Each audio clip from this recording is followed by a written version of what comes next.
Good morning, everyone, and welcome to my podcast. My name is Lynette. Today we're going to talk about your mind is your only limitation. In that regards, when you've done all the work you need to do to make yourself prepared to go for your goals and your dreams, in other words, your physical body is in good shape. It doesn't mean it has to be perfect, but you know you've done your part in taking care of yourself in terms of eating right, exercising, so your body is ready. And your faith and your trust in God is where it should be also. But then we have our minds sending us these messages that sabotage what we're going for. I've noticed they come on stronger in the middle of the night. And I don't know if that's because we're weaker when we're sleeping or we're more vulnerable. But I have noticed when I have a rather big event the next morning or the next afternoon, it's the night before when it really hits me when I wake up and I think, oh my gosh. But I've since learned that those thoughts don't really apply to what you're doing. They're almost like sabotaging thoughts. So at this point, I ignore them. Anything I think about in the middle of the night, I don't act on in the morning. I have found if something is significant that you should be aware of, and you still have that feeling in the morning, then you can address it. But anything that comes to you in the middle of the night, disregard, because you're at your weakest point. And you should be using that time to sleep, to rest, to heal, to find peace. I was recently watching a talk show, Kelly Clarkson actually, and she was saying that we are characters in our own film. In other words, we look at ourselves in a bigger light than the rest of the world looks at us. We think that we are the stars of the show, of our own show, and we're not. We're just human beings. Human beings make mistakes. Human beings do good. Human beings do their best. But remember, first and foremost, you are a human being, and you probably expect more out of yourself than the world or anybody else expects of you. So when these thoughts do come to you in the middle of the night, you don't give them any power. You don't give them any strength. And by ignoring them, it weakens them and actually makes you stronger. I know when I have something important like an interview the next day or something like that, and those thoughts try to attack my thinking or my sleep, if I do ignore them, which I've started doing, actually, they have since dissipated. I don't even get them anymore. Because you need your sleep. You don't need to be interrupted. Because when you think about it, we have our bodies. We have our trust, our faith in God. But in between those two things, we have our minds. And our minds are part of us, but they can also be sabotaging. We need our minds, of course, to figure things out. But we don't need relentless, sabotaging thoughts. We need to learn how to control our minds, but also how to trust our minds, like we trust God. So our body as a whole, God has given us His body, mind, and spirit.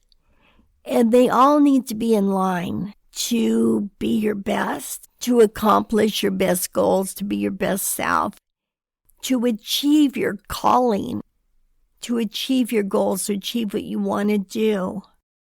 We don't need to spend excessive amount of time thinking about things, trying to figure them out. It's like when you pray and you trust God, it's one and done. And we have to believe the same with our minds. And I'm going to go over with you how to accomplish that. But first, I want to go over a few other things. Once you train your mind to respond in the way that it should, in the positive, in the healthy way, giving you good information, then you can proceed forward as one entity, being yourself, body, mind, and spirit, all one. And that would certainly be the goal, because when you present yourself to someone or present yourself to your goals or going after it, you want to be a whole individual. You want to be the best that you can be. So again, we need to work on our minds as well as our body, because your own thoughts can absolutely sabotage what you're going for. If you believe it, it's so funny that why we have so much faith in our negative thoughts. Why is that so easy to have faith in the negative when you shouldn't?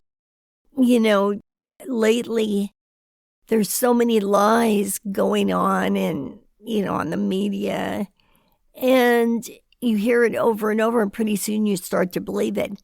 Well, that also happens with your own thoughts. So you need to stop those thoughts in their track. You need to stop them soon as they start, and you need to realize that those are lies. They're not applicable to you being your best. They don't apply to you going after the goal you're going after, and they're certainly not in line with God. So what do you do when those thoughts come to your mind? Well, one thing, and you can't do this all the time, but one thing is distraction. When you're around a lot of other people or even one other person or engaged in a conversation, your mind doesn't have the time to start giving you sabotaging thoughts because you're focused on your conversation on what you're supposed to be doing. And absolutely that is applicable in life. I mean, you should be focusing on what you're doing, on getting better, on working towards your goal, instead of giving any strength whatsoever to negative thoughts. One way that we train our brain, and this absolutely works, it takes a little bit of effort on your part, but surprisingly not a lot. And it is interesting how easily our brains are trained. So the first thing you do is get something to write on. And you make a list. Unproductive thoughts. And those are the negative thoughts that come to your mind. You need to really zero in on what relentless thoughts keep coming to you. What sabotaging thoughts are coming to you. What thoughts that are coming to your head when you're laying down in the evening trying to go to sleep. Those are the ones that you need to write down. And then right next to it, you make a column and you put productive thoughts. And you think about how you would turn that negative thought around. What would be the best scenario for it? And you write that under productive thoughts. And so every time the negative thought comes to your mind, you turn around and think of the positive. And after you do this so many times, you will be shocked how your mind will flip by itself. It'll automatically flip to the positive. Pretty soon, the negative is no longer. I mean, your list may be a mile long. Who knows? Who knows how many negative thoughts you're having? But it certainly is the good news that you can change these things. You can change your mind. And just knowing that those thoughts are lies, that they're not real, they're just sabotaging thoughts. I don't know where they're coming from out of nowhere, because your mind is part of your body. It's the gift that God has given us. So it should be aligned with your body, with being your best self. And if it's not, if it's giving you those relentless negative thoughts, by all means, write down what those thoughts are. And then write down the best scenario of that same situation. And every time you have that negative thought, go to the best scenario. And pretty soon, your thoughts will flip to the positive outcome. And you will be surprised. It doesn't take that long. Our brains are easily trained. And maybe we do get negative thoughts because we allowed it, so it just got used to going in that direction. I really don't know why we get those negative thoughts, but the good news certainly is that we can correct it. So in other words, our minds need to be trained just like our bodies. If we just let our bodies go and run amok, I mean, who wouldn't love to be able to sit around and watch TV all day? But we know we can't do that. We have to work at it. To keep our optimum health, we have to do at least a minimal amount of exercise. Well, your brain or your mind is the same way. It needs to be trained. And if it's not in compliance with positive thoughts, it certainly can be. And that is so exciting. So you have your body intact. You have your faith intact. But there's this part in between that's kind of sabotaging you. So that can be corrected. That can be trained. So everything lines up and you become a whole. The other thing that you can do, which is very interesting to me, I stumbled across this about 3 years ago. I was diagnosed with high blood pressure, and I never paid attention to blood pressure. But when they said that, I thought, oh my gosh, what do I do about it? So I was Googling what to do about high blood pressure. And this guy made a video about this process that he went through, and it changed his life, and his blood pressure went down. Now, I'm going to share this with you, not to correct your blood pressure, but it seemed to apply to so many things in life. It seemed to apply to keeping your thoughts where they should be. And this is what he said. And it's very, very simple. And that was, be empty inside. So every time you have a sabotaging thought or a negative thought or a thought that would affect you, and consequently it does affect your blood pressure, but that's not what we're talking about right now. So you tell yourself, be empty inside, and you visualize your mind being clear, being empty. And you might think, but I need my mind. Yes, that's true. You do need your mind, and we all need our minds. They're there for a very important purpose, and that is to solve problems, to work things out, to give us information. But we don't need it to sabotage us trying to be our best self in our day-to-day lives. So when those thoughts come to you and you say to yourself, be empty inside, you visualize basically an empty head. And that's kind of where you want it to be, because when your thoughts are empty or your mind is empty, I think you're more fully in the present moment. You can more fully appreciate what's going on around you because you're not trying to figure out what's going on in your head. And then when you do need to use your thinking to be safe, to figure out a problem, anything, then you just simply, you use it for that purpose, and that's what it's for. I believe our minds are there to help us solve problems, to be creative, all the positivity to help us get further in life. But I don't believe our minds were intended to sabotage us, to give us negative thoughts, and certainly not to have faith on the negativity. You always want to keep your faith in a positive direction. The other thing this gentleman said, who made this video about blood pressure, was free yourself of all emotions. And I thought, oh my gosh, I don't want to be like robotic, walk around with no emotions. But what they meant was, don't react to your thoughts. In other words, if a thought makes you sad, we don't want to have that emotion of sadness when it was only a thought that brought it to us.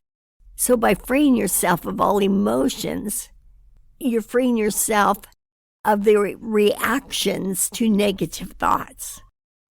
To sum up what we've talked about, is your goal is to be in line in body, mind, and spirit. And so your mind has to be trained to complement your body so that when you walk into a situation or you're going after your goals, you're as one. Your whole body is in line, because having your physical body in line without your mind being in line, you can easily sabotage yourself or not be your best.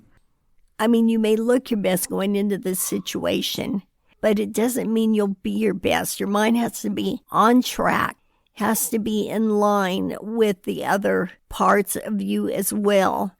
So when you walk in, there's this glow about you, this confidence, being your best self, and that is body, mind, and spirit. And of course, spirit is having the faith. But in ourselves, we need to have our minds in place. And actually, if we can keep them empty and focus on what's going on around us and use it when we need our minds to be problem solvers. I mean, think about it. If negative thoughts affect your blood pressure or cause stress affects so many areas. I mean, how destructive are negative thoughts? We're talking about negative thoughts that don't show. We're not even talking about the medical problems that it can cause when it creates stress. But we're talking about you can be your best self physically and walk into a room and then have this internal dialogue sabotaging what you're doing. So you need to make everything in line.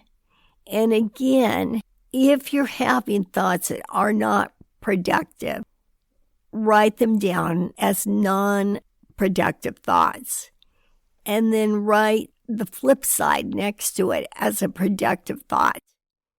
And every time the negative one comes to you, switch to the positive one, and pretty soon your mind will do it automatically. And keep doing it until all that negativity is washed away from you. And again, your goal would be to be empty in your head or to be empty inside. And that does not mean you're going to be a zombie. It means you are going to call in yourself when you need yourself to be present mentally, when you need to really address a situation. In other words, you're going to be free from internal dialogue, because if your attention, your focus is on the inside of your head, you are not focusing on what's going on around you. And to be in the present moment, you've got to be present as to what is going on around you. Thoughts are powerful. They really are. But it is so exciting to realize that the mind can be trained. And it is so exciting to become the full you, the best version of you, that your mind is in line with your body. And there's all types of bodies. There's all types of situation. I don't mean that it has to be in perfect shape. I mean, if you're going through something that's affecting your body, that's not what I'm talking about. What I'm talking about is being the best version of you. Remember the expectations that you put on yourself. If you know that you've done all you can do to take your circumstances of what God has given you and make it the best that it can be. And then you compound that with working on your own mind. So your mind is in line with your body. And beyond that is trusting God. That's a spirit above you. So you have one full entity. And when you walk into a room, when you're trying to accomplish your goals, you know without a shadow of a doubt that you are there, you are present in body, mind, and spirit. So our goal is working on our minds as much as we work on our bodies. We all have gone to the gym or at least done some form of exercise at home. But remember that your mind also needs training. We don't need to overthink things. We don't need to spend all day trying to figure things out. In fact, the more clear, the more empty that we can be, the easier it is for messages to get to us. Because I think all the jibber jabber blocks the messages that we need from getting to us. So for now on, let's work on that and let's walk as one whole entity. And that is truly your best self. With that being said, God bless you. Thank you for listening, and I'll talk to you next week. Bye-bye.